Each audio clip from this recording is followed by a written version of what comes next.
How does NISP count animal remains in archaeology? Imagine finding a box of broken bones and wondering how many animals they actually came from. That's where the method called Number of Identified Specimens, or NISP, comes into play. It's a simple way archaeologists figure out how many animal bones they have from a site. First, every bone fragment is carefully examined and compared to reference collections or known anatomy to identify what species or group it belongs to.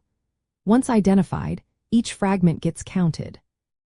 All the fragments that match a particular species are added together, giving the NISP count for that animal group. This count helps archaeologists see which animals were most common in the past. It's a straightforward method because it only involves counting the bones that can be identified.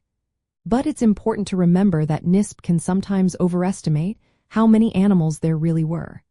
That's because multiple fragments from one animal can be counted separately. For example, if a single bird was butchered and its bones broken into many pieces, each piece still counts as one NISP. To get a clearer picture, archaeologists often use NISP alongside other measures like the minimum number of individuals, which estimates the least number of animals needed to produce the bones found.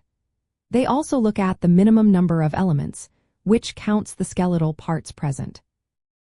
When recording NISP, archaeologists usually note it for each species or group and sometimes by how the bones were recovered. For example, they might compare NISP counts from different mesh sizes used in sieving or different excavation layers. This helps account for biases that can happen during digging or processing. Overall, NISP is a basic but essential tool in zooarchaeology.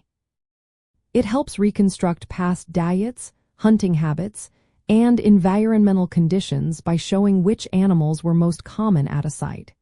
Just keep in mind that NISP is a starting point, and combining it with other methods gives a more accurate picture of the past.